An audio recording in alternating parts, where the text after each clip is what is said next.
Miarabantsika rehetra manaraka ny pejy teny pinona.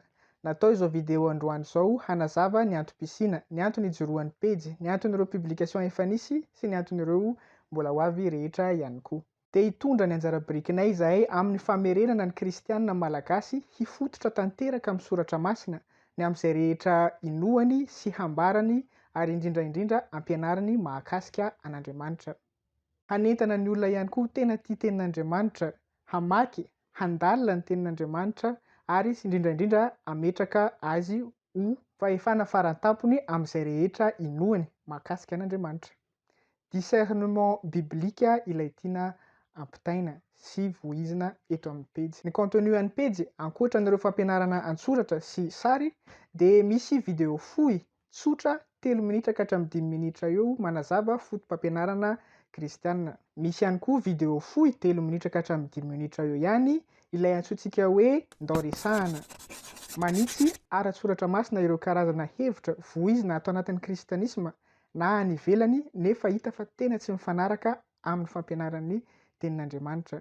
Tsy voatery manonona anaran'olona io ary tena mahalana izahay no hanonona anaran'olona ny amin'izany. Fa raha tena tsy maintsy hanonona anarana noho ny angezan'ny influence ananan'ilay olona ohatra, dia tsy maintsy resahanay mialoha ilay olona. Tsy mivoaka eto amin'ny publication publika ireny zavatra ireny raha tsy efa nisy fifampiresahana tamin'ilay olona mialoha.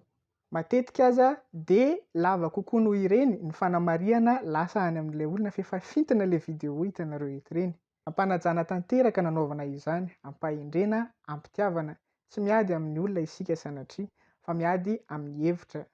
Discernement biblika no tanjona. Famporisihana ny olona hamakafaka hatrany izay zavatra rehetra henona mifanaraka amin'ny Soratra Masina na tsia. Tsy misy olona hiadivana akory. Azontsika atao ny mifanitsy ampitiavana. Ny Soratra Masina no fototra, andao hianatra hiady hevitra. Azontsika atao zany ary tokony ataontsika. Azonareo atao tsara ary tokony ataonareo ary ny mandinika an'izay rehetra voalaza n'ity pejy ity raha mifanaraka amin'ny Soratra Masina na tsia. Tsara ao ny teolozianay. Rehefa diso dia diso. Ataova ampitiavana, ataova ampahendrena.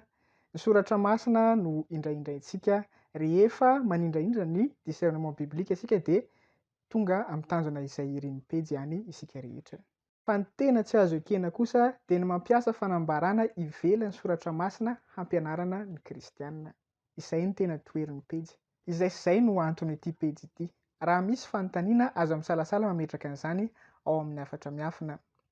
Marary fiadanana ho antsika rehetra samy tahiny tompo daholo. Mandram-pionana indray.